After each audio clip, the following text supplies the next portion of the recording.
D4.2 Stability and Change. Our guiding questions are: what features of ecosystems allow stability over unlimited time periods, and what changes caused by humans threaten the stability of ecosystems? First up, stability is the absence of change.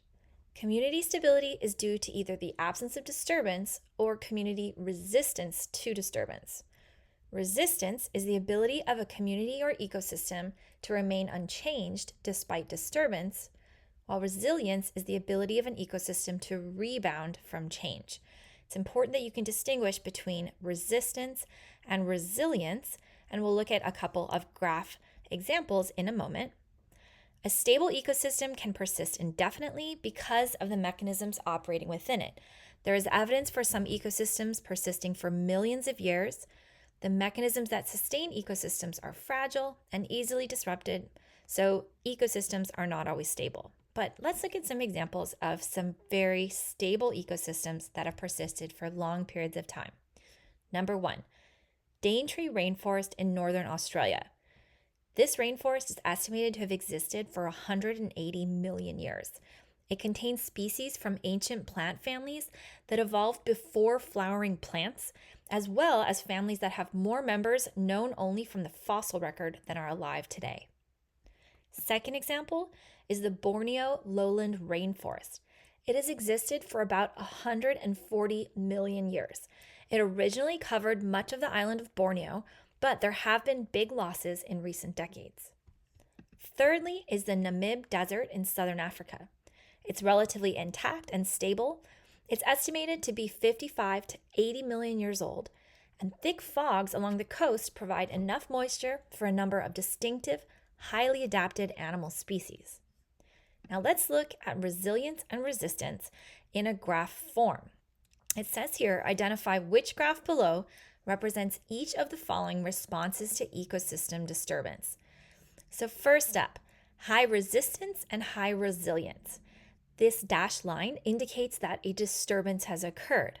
And so if an ecosystem has high resistance, that means that after a disturbance, there's only going to be a small change because it's resistant to that disturbance. Okay, and so we can see here, if we look at D, okay, or B, we're going to see having high resistance, that after disturbance, there's only going to be this small amount of change. And then we have high resilience. Remember, that refers to the rebound. And so we can see here that in D, we are rebounding after that disturbance caused some sort of effect. Okay, in this case, we're looking at a change in biomass. And so D is going to be equivalent with a high resistance and high resilience. Now, high resistance and low resilience is going to be B. So remember here, we still have only a small change in response to the disturbance, but note we don't see that rebound. And so this is a low resilience where the rebound happens. Number 3, this is going to be a low resistance, which means that in response to a disturbance, right, we're going to see a very large change. But we have a high resilience, and so that means it's going to have a good ability to rebound. And then here we have low resistance and low resilience, and that's this one here, okay, where we have low resistance, so we respond to a change extremely, and then we have low resilience, so we don't see much rebound. Stability in ecosystems depends on key conditions being met. Number 1, a steady supply of energy. Number 2, recycling of nutrients. No nutrients are going to leave the system. Number 3, genetic diversity, so that populations can survive environmental selection pressures. And number 4, climatic variables such as temperature and precipitation remaining within tolerance levels. Here we can see a couple of important points that come up often. Remember that energy flows in an ecosystem linearly. Okay, most energy is coming here from the sun into the ecosystem, and it's going to flow linearly, while nutrients are going to be recycled. Note here, we're seeing a couple of important principles that show up regularly. Note that we require a steady supply of energy on our planet. We're going to have a linear flow of energy starting from the sun, whereas we have a recycling of nutrients. Nutrients cycle while energy flows linearly. Disruptions that interfere with stability can include, number 1, Harvesting and removal of materials from the environment could disrupt those nutrient cycles. Number 2, erosion could result in a loss of nutrients. Number 3, eutrophication, which is where we have nutrient enrichment of a body of water. We'll talk more about it in a bit. Selective removal of species by either epidemics or poaching, or climate change leading to changing rainfall and temperature patterns, an example of which is causing rainforests like the Amazon to be replaced with grasslands. Let's look at that example more closely. A tipping point is the point at which an ecosystem can no longer cope with the environmental change, and the ecosystem suddenly shifts from one state to another in a way that is difficult to reverse. You should be familiar with the example of the Amazon. Now, a large area of the rainforest is required for the generation of atmospheric water vapor by transpiration, with consequent cooling, airflows, and rainfall. Remember that transpiration is just evaporation of water from the leaves of plants. So as water evaporates from the rainforest, from all of these trees through transpiration, okay, we've got this atmospheric water vapor gathering. Now, if we have decreases in forest cover, okay, so if logging occurs, these trees are cut down, that reduces the total amount of transpiration from plants, which then in turn decreases cloud formation, which then decreases rainfall. And lower rainfall results in even further loss of the forest. There is uncertainty over the minimum area of rainforest that is sufficient to maintain these processes. So this is an area of grave concern, that potential tipping point that we're getting close to of the deforestation of the Amazon rainforest. All right, application of skills. You need to be able to calculate percentage change. This shows up on DBQs all the time. You need to have this formula memorized. To find percentage change, you just do your final amount minus your initial amount, hit enter, then divide by the initial amount, hit enter again, then multiply by 100%. There can be positive or negative percent changes. In this case, we're looking at areas of primary Amazon forest in 3 Brazilian states in 2001 and then again in 2020. The calculation below shows the percentage change for this first state. Complete the table for the other 2 states. Okay, so you should be able to do this final minus initial divided by initial times 100% in order to get your answer. And here, since we are decreasing, okay, we're going to have a negative percent change. Make sure that you have this formula memorized. Next step, we can use models to investigate the effect of variables on ecosystem stability. Mesocosms can be set up in open tanks, but sealed glass vessels are preferable because entry and exit of matter can be prevented, but energy transfer is still possible. Energy can still enter in the form of light, but we can have nutrients cycling within the mesocosm. Aquatic or microbial ecosystems are likely to be more successful than terrestrial ones. And this particular mesocosm was created by David Latimer. It has not been opened for 40 years. And so all of the air inside, okay, the nutrients inside, the water inside, okay, has all been cycled for 40 years. It's just that new energy has entered in the form of sunlight. A keystone species is a species that has a disproportionate effect on the structure of an ecological community. Species diversity decreases if the keystone species is lost and puts the ecosystem at risk of collapse. Now, this statement here I've seen asked several times on the IB exam. You need to memorize what a keystone species is, and you need to make sure that you're using that word disproportionate. This means that if the keystone species is removed, it's going to have a much larger effect than if another organism in that food web was removed. The example you should be familiar with is Robert Payne's investigation on the sea star Pisaster ocraceus on marine ecosystems in Macaw Bay in Washington State. So his experiment, he had 2 tide pools. He left one 8 by 2 meter area unaltered as a control.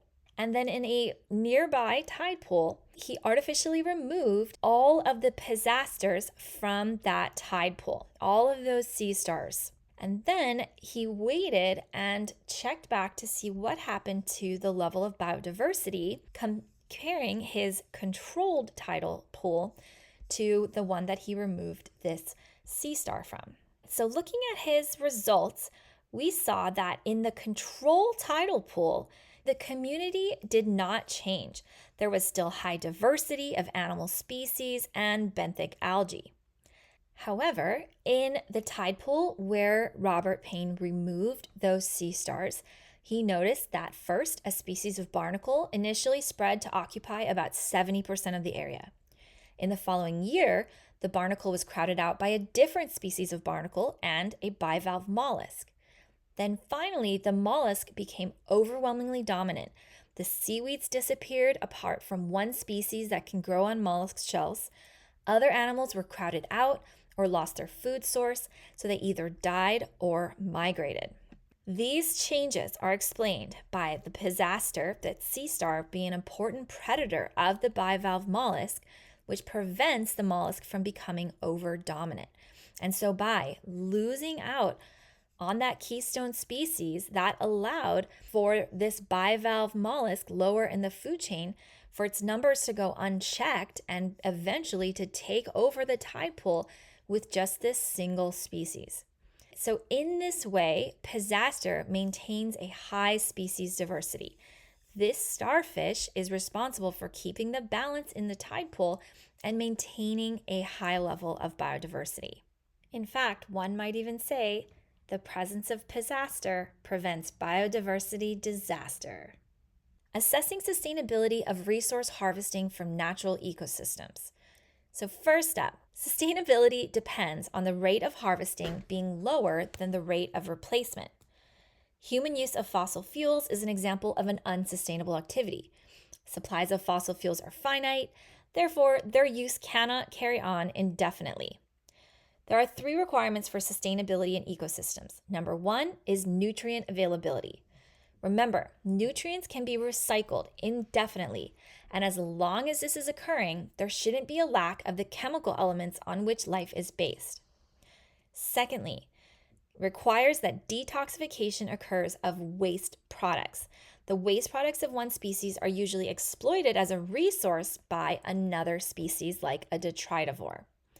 Next, energy availability. Remember that energy cannot be recycled. Energy flows linearly, nutrient cycle. And so sustainability is going to depend on a continued energy supply, mostly as light from the sun. Some examples of renewable resources and how sustainability of harvesting can be assessed. First up, the example of Brazil nuts. They are harvested in the Amazon rainforest from trees that can grow to 50 meters high and live for 1,000 years. Logging is threatening these trees in some areas. Sustainable harvesting depends on leaving some nuts to germinate and grow into new trees. If every single nut is harvested, then as soon as that tree dies, that's the end of the Brazil nuts. And so it's important that sustainable harvesting be practiced where some of those nuts are left for reproduction.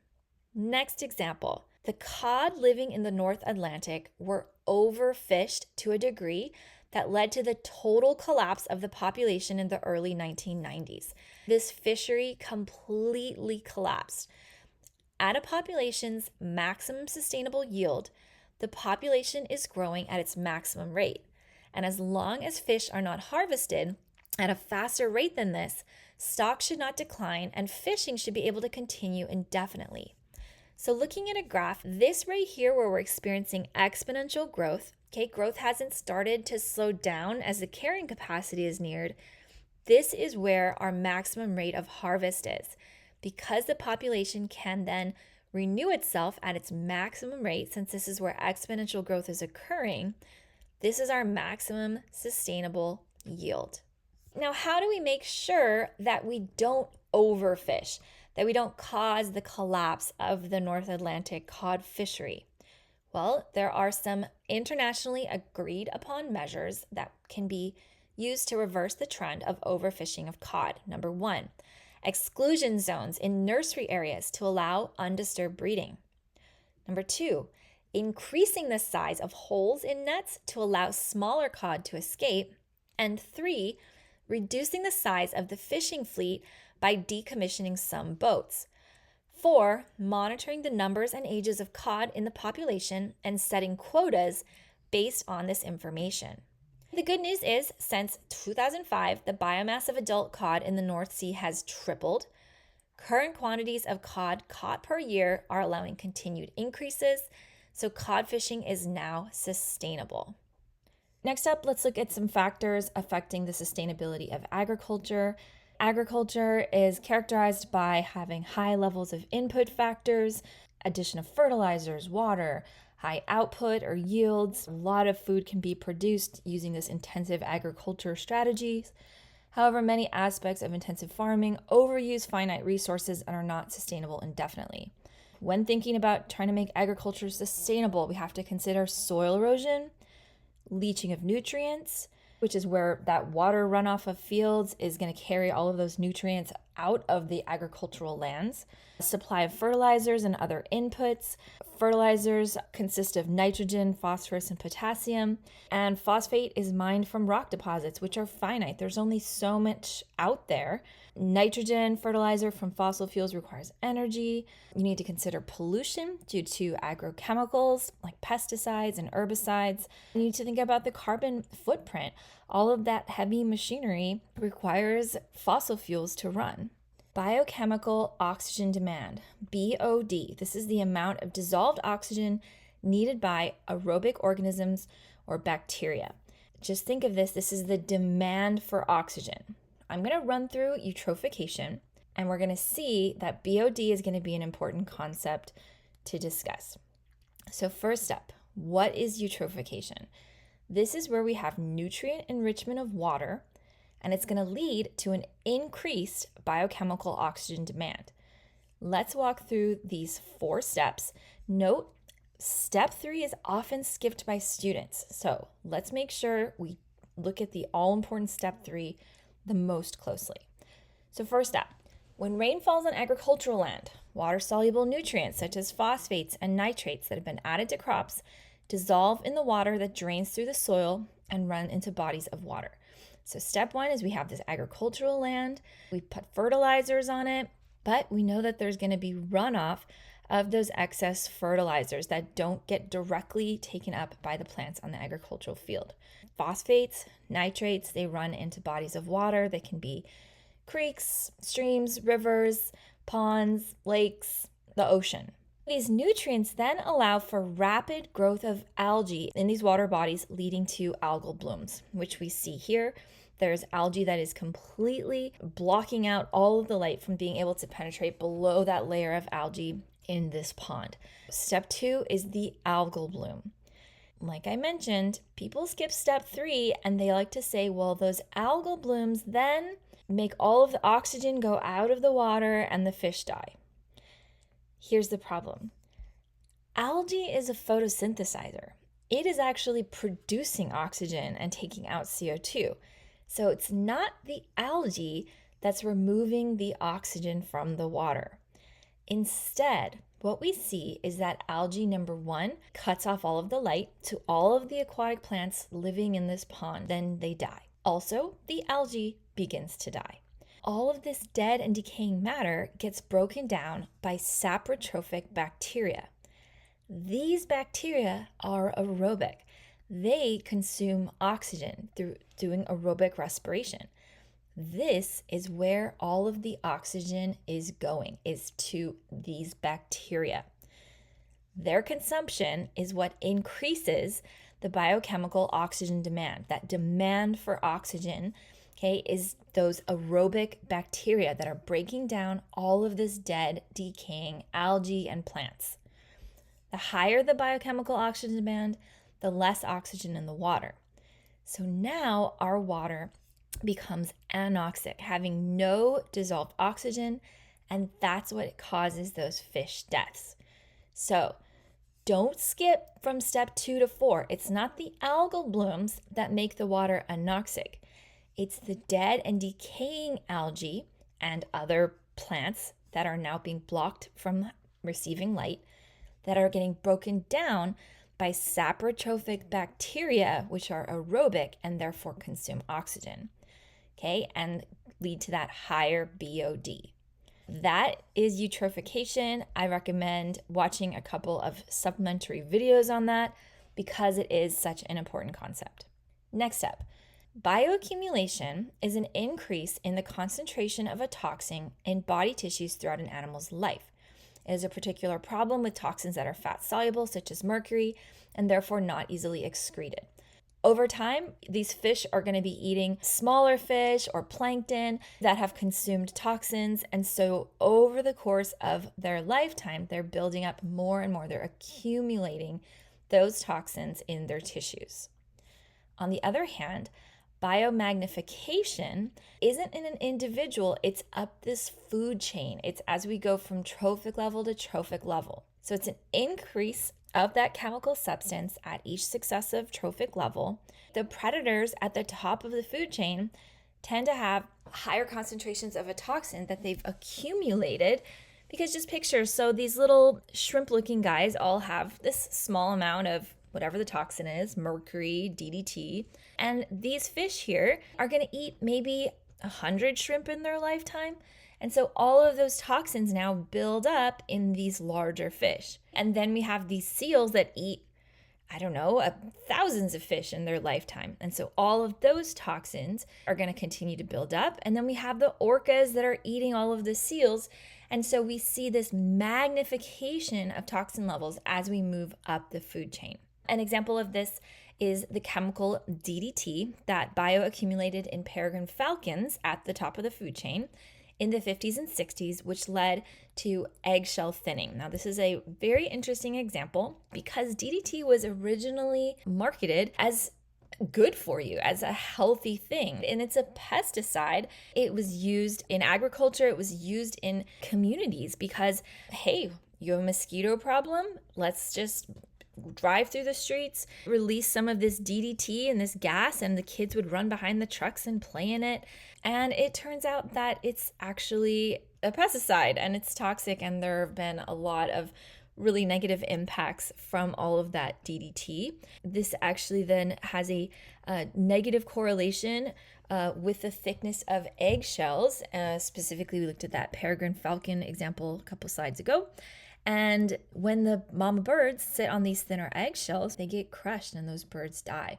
And so this is where Rachel Carson's book Silent Spring comes from, because the spring where you should normally hear all of the bird song was now silent from all of these birds that are impacted negatively by DDT use. Next up, effects of microplastic and macroplastic pollution of the oceans. Plastics are very persistent, they're non-biodegradable.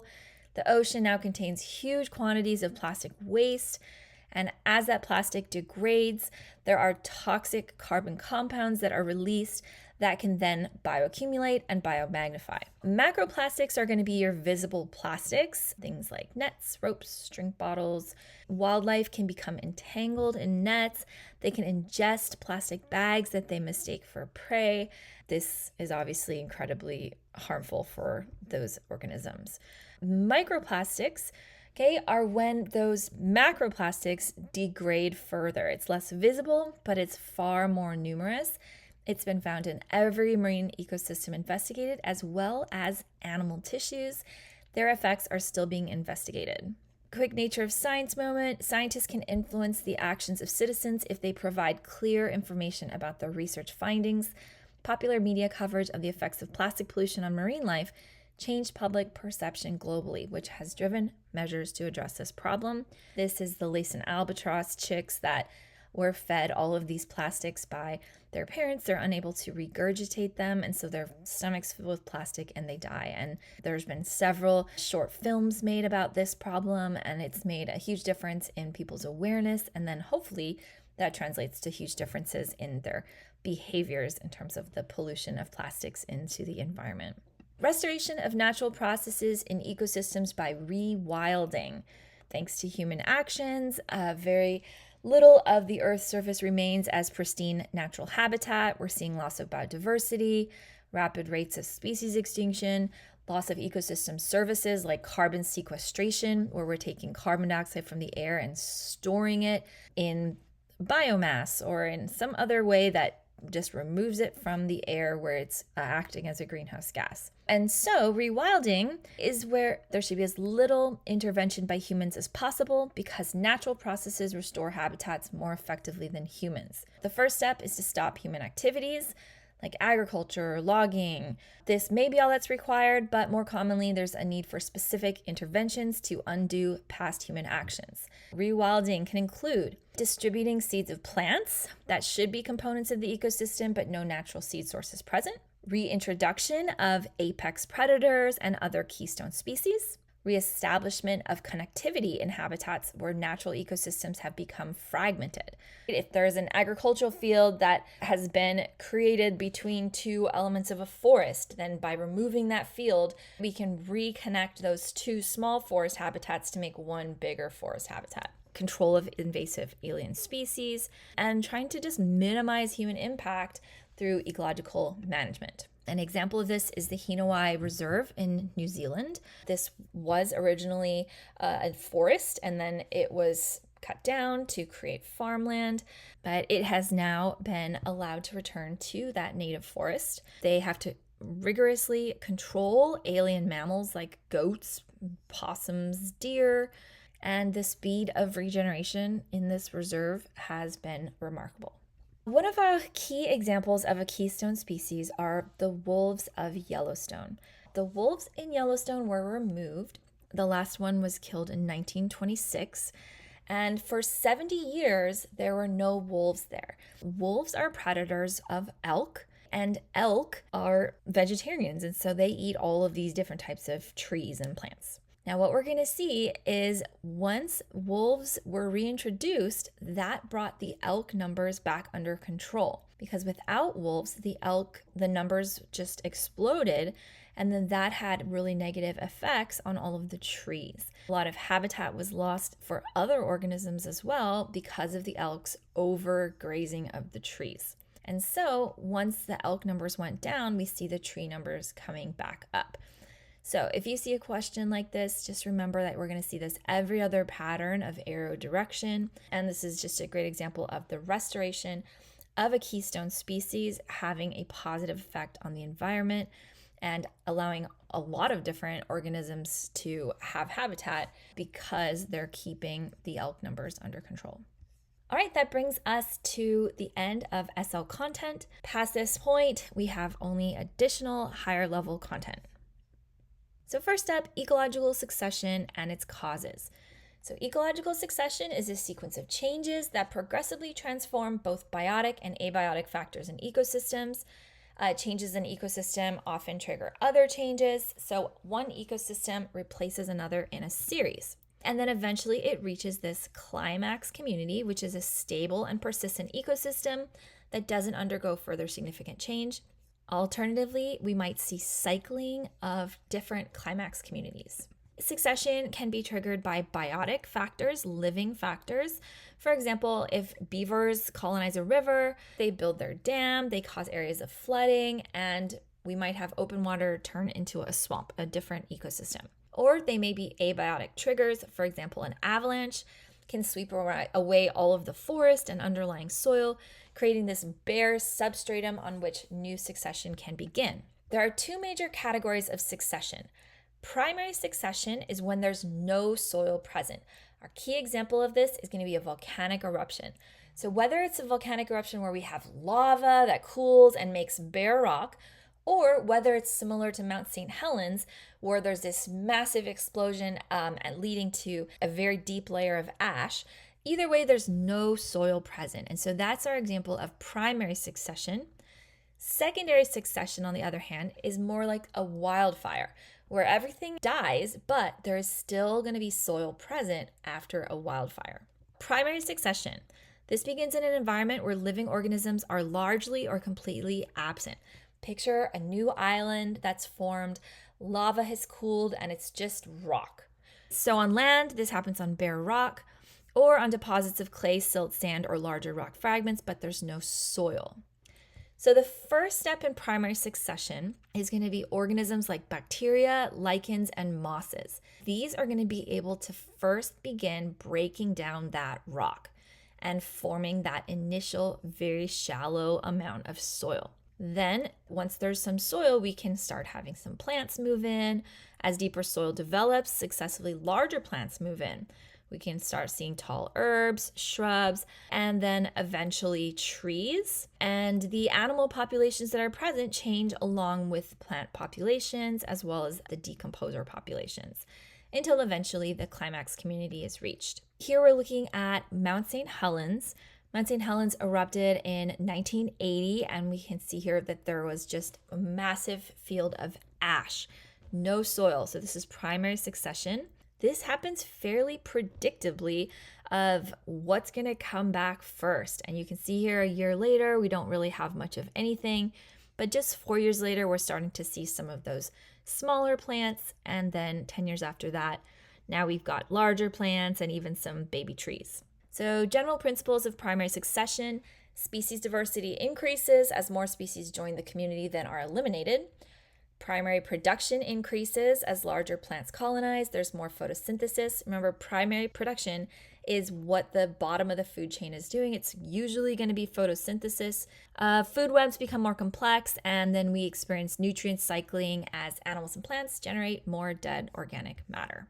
We did mention that sometimes those climax communities can be cyclical. This is where we have species replacing each other over time repeatedly without having any kind of large-scale disturbance. So our example of this are oak forests in Northwest Europe. These oak trees grow, but they're very intolerant of shade. And so they die, and they're succeeded by either forests dominated by another tree species or grasslands, depending on the intensity of browsing by deer. Now, if it's grasslands, oak seedlings can grow strongly in the grassland because they have lots of light, and they eventually regenerate oak again, and then the cycle continues. So from forest to grassland to forest to grassland, from forest to grassland.